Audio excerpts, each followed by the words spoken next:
This is my 2014 Porsche Cayenne diesel that I purchased in November of 2023 and sent directly to Eurowise for a complete overland build. But in that time, I have yet to wash the car once in over 8 months because I made a promise to my buddy Brodie, who's the head detailer in Australia, that I would wait to wash it with him in the AMMO studio one day if he came to the United States. Well, today is that day.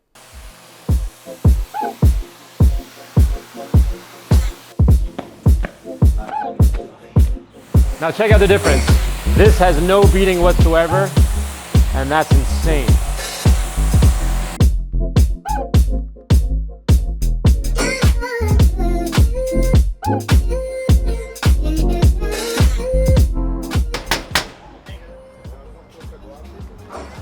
Hey, Larry, how you doing? What's going on? Come on in. Check it out. Look at you. You got your bag. Welcome to the US. Wow. How's buddy? Good to see you. Check it out. Oh, this is surreal. Right? Crazy, right? Wow. This is all from getting the 911. I just got a 911, a yellow one, and we cleaned it up. Unbelievable. When we went to get it, it was crazy. Rain, disgusting. It was just muddy. The best car ever to do this in. You've got Pelican. Eurowise is killing it. They have everything that you could ever imagine for off-roading. Inside, you open it up like this.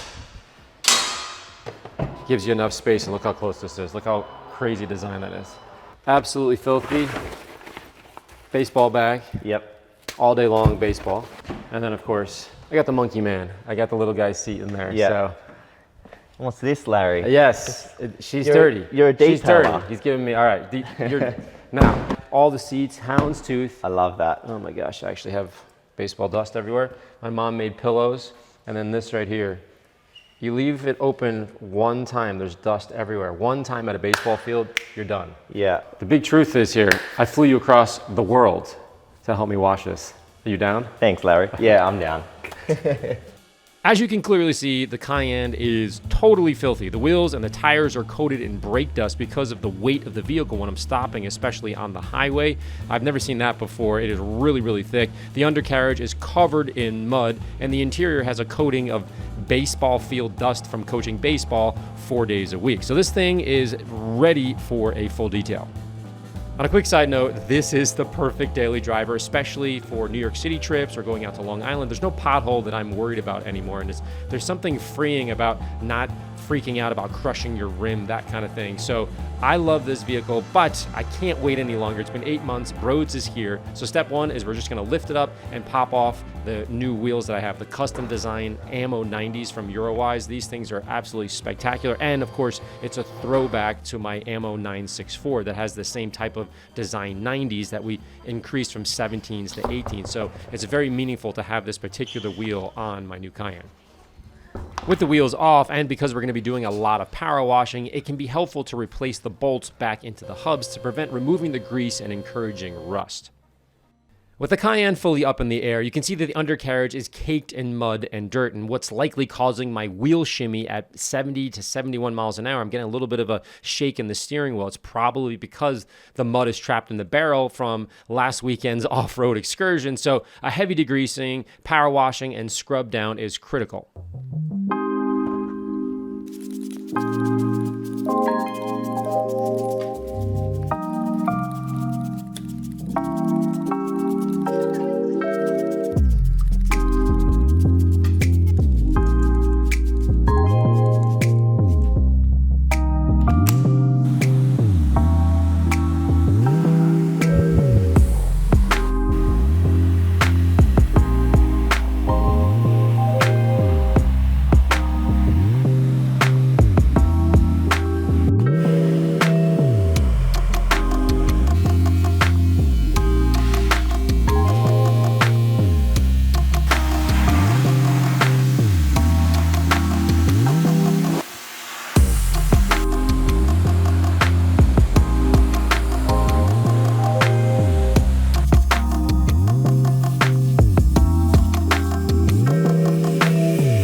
Next, Brodie filled the foam cannon with Brute wheel soap with a lower pH to help fight the months of brake dust buildup on the wheels, the wheel wells, and the frame.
Okay, at this point in the process, the undercarriage has been cleaned in the famous Brodie Australian undercarriage clean, just like we did on Commando Steve. So I know that this thing is absolutely amazing. Now, onto the top here, matte finish paint. Very interesting. Why? Because it doesn't reflect paint like it normally would. So we have to wash it a little bit differently. The reason why is if we scratch this, I can't just go in and polish it. So we're gonna put extra lubrication on here. We're gonna put a lot of foam. We're gonna put some boost in there, again, boosting the lubrication.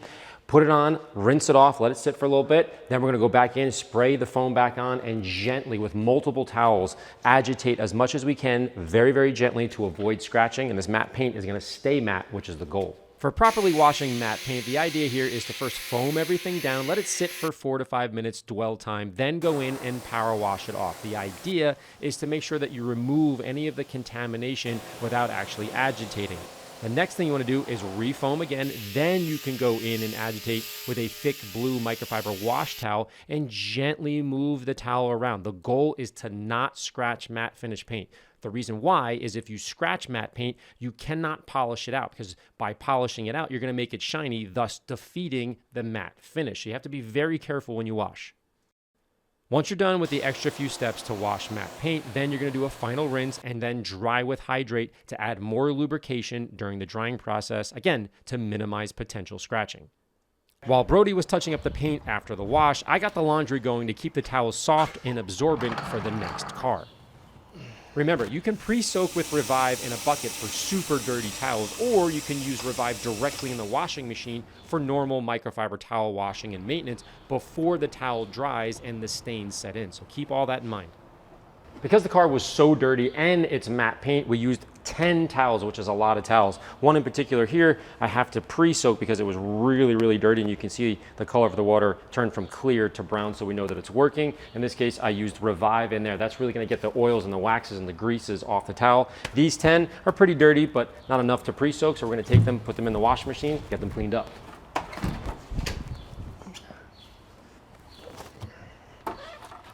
As for the wheels, this is what 8 months of brake dust looks like. It absolutely killed me, but it was totally worth it waiting for Brodie.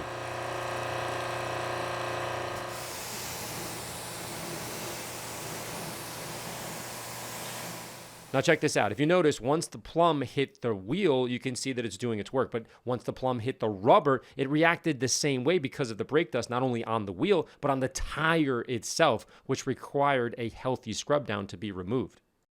Now check this out, Braun Brush, which is a family-owned company. We know them really well. They're great people. They did something really special for us. They made AMMO wheel woolies as a fun collaboration project. We only made a couple hundred of these just as a thank you for us using wheel woolies over all these years. So they surprised us with this limited edition AMMO wheel woolie. Very thoughtful gesture. It turned out great. Big kudos to them. We have a few left. If you guys are interested, go to the website and check it out.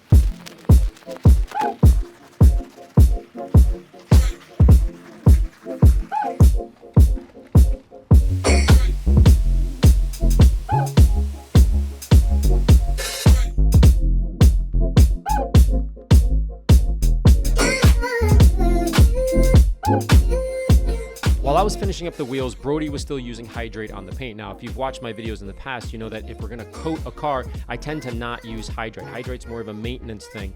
In this case, because it's matte finish paint, I'm still gonna use hydrate during the drying process just to prevent any potential scratches, even though in the future, meaning the next couple of hours, I'm going to be putting a coating on it anyway. So we're taking multiple extra steps here because I have no reverse button. I have no way to polish anything out, so we have to be extra careful.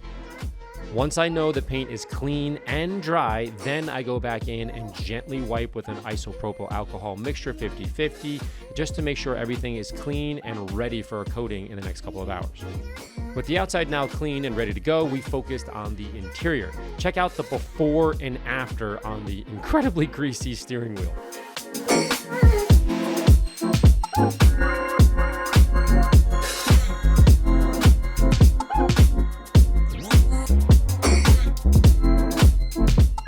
The door panels still had mud left on them from the off-roading in South Carolina when we had the window open, so we used lather and a scrub brush and they all came out. It looked fantastic. There was actually a better smell, a different feel in the interior, and just cleaning the car overall, I could just feel it so like just going, I just needed it so badly.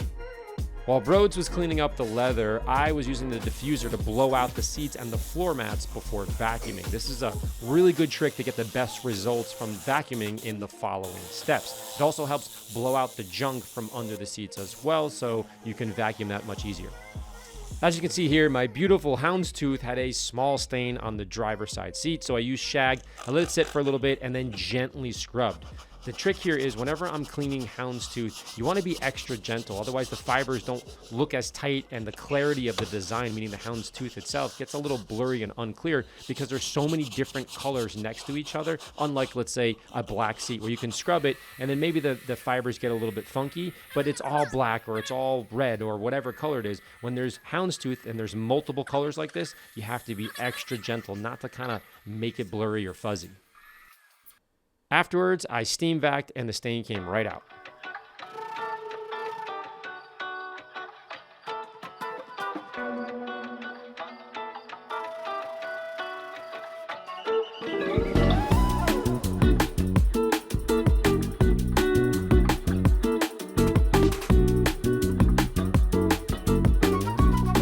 The interior now clean and drying, we focused on the matte finish protection, and for that, we installed Reflex Pro 2 to everything except the driver's side door. More on this in a second.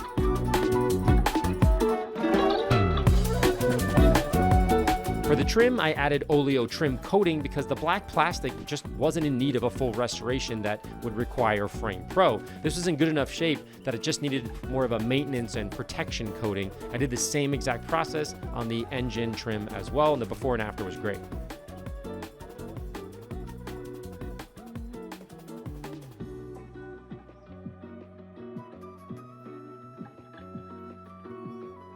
The matte wheels got Gelée Pro to make life a whole lot easier when cleaning in the future. A quick power wash to knock off the caked on mud is probably all I'll need to avoid that 70-mile-an-hour wheel shake after I go out off-roading on the weekends.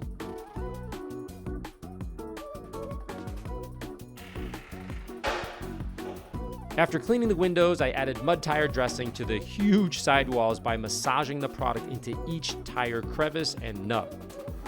Keep in mind, since we scrubbed the rubber really hard to remove the brake dust that accumulated over 8 months, it's likely going to require 1 or maybe 2, maybe even 3 coats to fill up the pores of this massive sidewall. About 6 hours ago, we put Reflex Pro 2 on the entire Cayenne except one place, the door. I wanted to show you something cool. Right now, you can feel the difference between here and there, but I can't really translate that onto camera. But what I can translate is look at the bead difference. It's going to bead like crazy. Ready? No beading on matte paint. Insane beading. So this is really helpful when you're trying to clean it in the future, especially on a Cayenne like this. This thing gets absolutely filthy, as you can see, so it's gonna be much easier to clean in the future. The bottom line is you can put a coating, certain coatings, on matte finish paint, matte finish wraps, and in this case, a matte finish PPF, and look at that, unreal. Okay, now that the car is done, got a few little tidbits to do. You can see the exhaust here, what they call the suitcase, it weighs a lot. A ton of forums say to take it off. Having said that, because it's diesel and because of all the diesel gate and the emissions, I don't want to deal with that, especially in Connecticut, so we're going to leave it. But what I do want to do is paint this. So Brodie said, hey, it's just easier to remove it.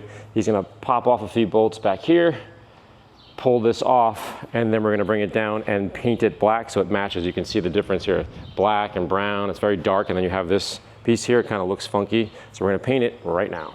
Step one is to pry the rubber holder off the exhaust hangers while one guy holds it up, that one guy being me. Wow, that really is heavy. Now I know why they want to take this thing out of the car. Got it? Now. Brodie, there's dirt! Oh, we have to power wash that. With the exhaust on the tarp outside, we scratched up the surface a bit with 2000 grit sandpaper for some extra adhesion, then wiped with grease remover before applying multiple coats of Raptor Tough undercoating.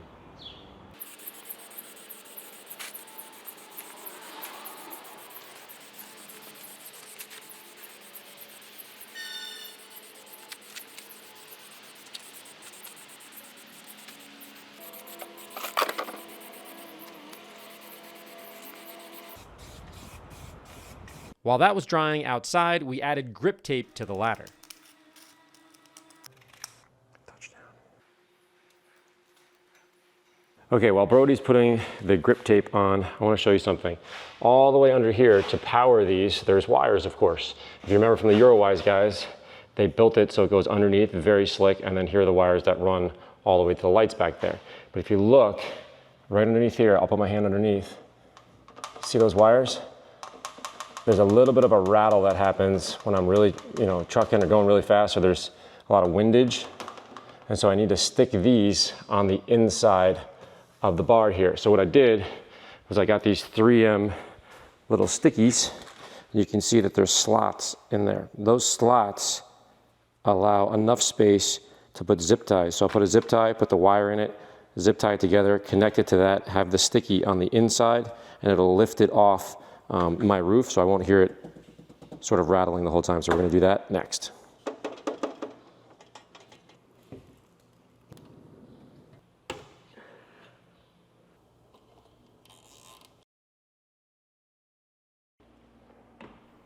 Before reinstalling the exhaust, Brodie added grease to the rubber holders, and we quickly bolted everything down for a fresh new undercarriage, completing the look and feel of the Cayenne 958 Overlander. Larry, you're not holding anything. You're good. I'm not holding anything? No. I can let go? Oh. Yeah. All right. That looks 1,000 times better. Let's leave it that color. Before Brodes and I head off on Brodie's first drive on US roads, we added the AMMO sticker to the back glass, the door badge with Brodie's signature on the door jamb, and the transformation was now complete.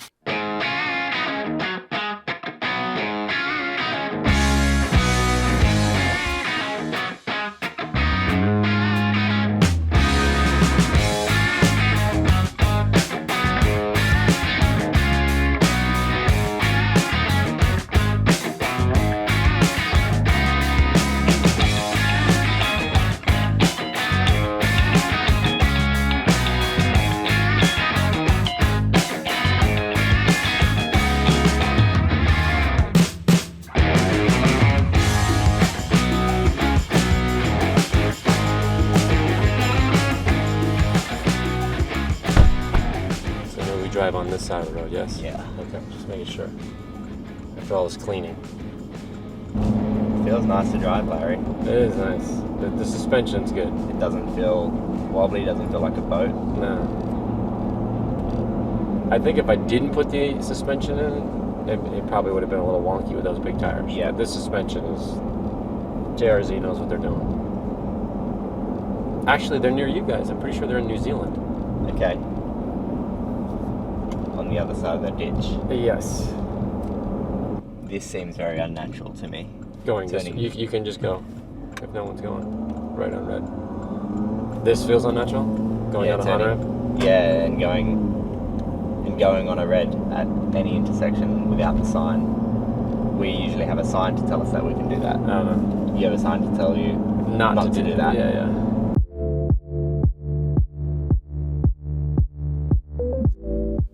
It was a huge honor having Brodie in the Connecticut studio. It's something we wanted to do for a very long time, especially after the Denver Training Academy session we had the week before. He is a master ammo detailer in Australia. He works at Stash headquarters in Sydney. So if you need a detail, if you need to store your cars, or you need detailing products in Australia, visit ammonyc.au for countrywide shipping.